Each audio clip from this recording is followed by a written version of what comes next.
you grew up as or I don't know that you grew up, but you were born and raised initially as Christian. What made you choose Sikhism, and how was there a specific factor or catalyst that made you lose your Christian beliefs? Well, that's a really good question, Christy, and I'm glad you asked it, because I grew up in a very strict Christian family, and what I experienced while I was growing up, while I was in Christianity, was that Christians that I grew up with were hypocritical, and they would just go to church on Sunday and then come back during the week and do what they wanted, basically, and then come back again on church on Sunday and ask for forgiveness. So the Sikh religion, though, we worship every single day. We believe in one God, and we don't put particular persons on a pedestal like some Christians do with Jesus. And I think there was much too emphasis on Jesus when I was growing up, being this God-like figure. And in fact, we are all sons and daughters of God. That's what Sikhs believe. Thank you. With regards to your Sikh faith, why do you and your fellow worshippers wear such things as turbans and grow your hair? What is the significance of the dagger and so on? What do they represent? Well, the Sikh turban really represents like a crown, if you will. Sikhs are taught to be like regal and present themselves with really presence, so that people know that we're Sikhs. We don't cut our hair, and you'll never see a lion cut his hair. This is what Sikhs believe, that we keep our hair and all these articles that we have as God gave them to us. And so we keep the turban, uncut hair. The other tenets are this, you mentioned about keeping the dagger, or the kirpan it's called. And this is in order that reminds us that we are obliged, it's our duty to defend ourselves and to defend others. Why do you feel it's your duty? In what part of your faith does it say that? And don't you feel that a dagger or perhaps even a handgun would be an appropriate means of self-defense rather than, let's say, an assault rifle? Well, again, that's a very pertinent question in today's society. Now, of course, back in the 1700s, when these tenets of our faith were given to us, there were no assault rifles, okay? But our Sikh gurus told us that we should have all weapons and that we should be prepared in every sense for any attacks that would come. And so it makes sense that in today's modern society, we should be prepared with assault weapons. I brought a rifle here, and it's a semi-automatic rifle. It's capable of holding about 20 or 30 rounds. And I wanted to show these to your audience so that they can see that a rifle would be necessary if I was in a situation like that, situation at the Sikh Gurdwara or temple in Wisconsin where 6 Sikhs were killed. The gunman was wearing a bulletproof vest, and so he had a handgun also that carried about 19 rounds. And so if I had an assault rifle, or someone trained had an assault rifle, they would have been able to shoot that attacker in the head and to stop that person. And we are taught as Sikhs that it is our duty, again, to stop those that would attack us and those that would attack those that cannot defend themselves. Now, your faith constitutes this self-defense mentality, but what about those who perhaps know about your assault rifle, don't share your faith, and perhaps are a little, well, let's say off, and maybe you're at risk because you have the rifle, or others are at risk because you own the rifle? This goes basically in line with what people are saying with regards to gun control. All right, I realize that... Like maybe it's stolen out of your house or out of your car, and it's perhaps used in a crime. Well, again, I think the biggest issue is about how Americans should be free to have weapons so that they can defend themselves and defend those that can't defend themselves. I realize that many people are against having guns. In fact, there's a campaign going on right now that President Obama has started and this Bloomberg has started. But I would encourage Americans and people who love freedom to fight their right to have firearms, because this is what this country was founded on. This country was founded on the right to freedom and to be able to protect ourselves, not to run in fear of these people that would attack us. I don't believe in conspiracy theories, and I don't think that Bloomberg or Obama are trying to make some conspiracy to completely disarm people. But I do think they're definitely on the wrong track. And I think that we need to start training junior shooters. We need to start training people in self-defense and firearms, rather than running in fear of firearms. We should be starting to train people in them and be able to defend ourselves from both domestic attackers and international attackers. We need to have this skill with weapons. Great. Speaking of a free country, and can you tell me a little bit more about why you left America? What allured you to India? And basically, overall, what's the allure of India? Why are there so many people, Americans and others, Europeans and such, heading to India for self-reflection and pilgrimages and so on? And if you don't mind, while you're getting into that, the allure, if you could also mention perhaps what U.S. travelers should know if they're planning to still head over to India about their safety and otherwise. Well, going to India was a really eye-opening experience for me. India can be both a really inspiring place where everybody there is into some kind of spiritual or religious practice, but it can also be a place where if you especially run afoul of the law like I did, through being charged with some kind of false charges by the police, it can be a very dangerous place. And so I would really encourage people to read my book, this Confessions of an American Sikh, that I wrote when I was there in India and also when I returned.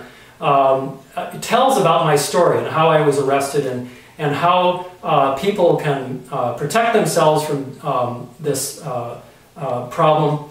I'd also put in there in the book about how there are many spiritual places in India, like the Golden Temple, or as we Sikhs call it, the Harimandir Sahib there. It's a very clean place, and people come from all over the world. Queen Elizabeth even came there to the Golden Temple to worship one day. How can people learn more about Sikhism if they're Americans in the U.S. Without having to go to India? Well, I think one of the best ways, not that I am a little bit prejudiced, but I think this book that I wrote is a very good introduction to the Sikh religion and about the things that I went through in discovering what true Sikhism is about. And so you could read that book, my book, Confessions of an American Sikh. And there are also many other good books on Amazon too that talk about it. I'm also available for interviews and talking about the Sikh religion and about what I've learned and my experiences in India as well. Okay, so as far as safety is concerned in India, if Americans choose to travel, are there any specifics that you would suggest with regards to their travel, as far as everything from airline security to small villages and towns and temples?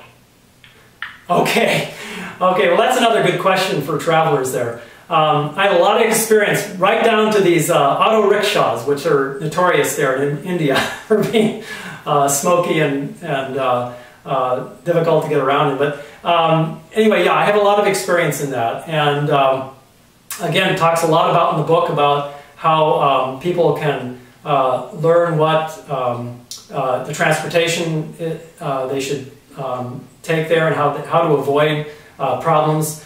I was very foolish when I went there, and I didn't really study, and I didn't really know too much when I went there. But I sure learned a lot after I left. What do you think the U.S. State Department could do with regards to helping citizens who perhaps get in trouble while in India? Well, I think one thing is they could really stand up for American citizens a lot more. My experience was just that the State Department was just atrocious at really trying to help Americans there. I think it stems from a lot of the notion that they don't want to rock the boat with a country that has friendly trade relations with them. And my experience with the consulate there, the U.S. consulate there, was that they basically told me that they don't want to interfere in India's legal process because they don't want India to get upset. And I thought that was a real travesty of justice because I was clearly charged with something wrongly, and they really did nothing for me. I basically had to take the matter into my own hands and escape through Nepal and get out of that situation. But like I said, the American consulate really did nothing for me. And I would encourage Americans to investigate this and talk to their senators and congressmen about trying to change some of these policies of the State Department. Let's talk about cults for a second.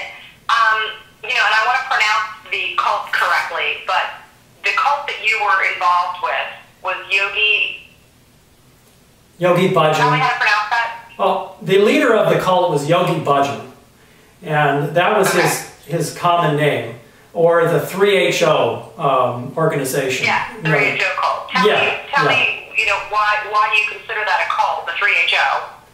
Yeah, Go ahead. Go ahead. You can answer that one first. All right, okay. That you consider, excuse me, a cult. Yeah, sure. Okay, 3HO, I was in this organization for about 30 years. And I got into it through their teaching of yoga at the University of Oregon. And I think that my allure to it is that I was having some out-of-body experiences, if you will, or these kind of high from doing this yoga. And I think I was susceptible at that young age to be able to get into something that I thought was spiritual. I've come later to find out, after talking to a lot of people and through my own experiences with Yogi Bhajan, that it was really a cult in the sense that it was controlling. Every part of our lives was controlled by Yogi Bhajan and by this 3HO cult. He professed himself to be a Sikh, which I later found out that he really wasn't a Sikh. And he did many things that were part of this occult tantric practices, which are totally against Sikhism. And I didn't know that at the time, and Yogi Bhajan actually kept us away from traditional Sikhs. So when Yogi Bhajan died in 2004, I did a lot of soul searching, a lot of searching around. I finally went on this trip to India in 2007, and that's where I discovered true Sikhism. Now, what kind of advice do you have? You talked about their control or perceived control. What type of advice do you have for family members of people who are perhaps in a cult? I can say this, that they perceive as a cult. Yeah. What got me out of it was that I learned about real, true spiritual practice. That's what helped me a lot. And it may be because I had a traditional Christian upbringing where I was taught that there's one God, that things don't come for free, like or magical, like what was taught in 3HO, where things were come to you like magically, and this whole part of a cult type practice. So I think I was helped by that situation. And then when I started to read books by traditional Sikhs about how the real Sikh path is about devotional service to God and devotional service to one's human brothers and sisters, and chanting God's name, that this is the real true religion, the Sikh religion. And so that really helped me enormously. And I saw that all these woo-woo things that Yogi Bhajan was teaching and that the 3HO cult still professes now, where they talk about astrology and these numerologies and all these kind of, like I say, kind of magical things that attract young, innocent people. Not to mention the yoga where they do this breath of fire, which is a very heavy breathing. And I was told by one psychologist after I left 3HO that this is very normal, the normal breathing.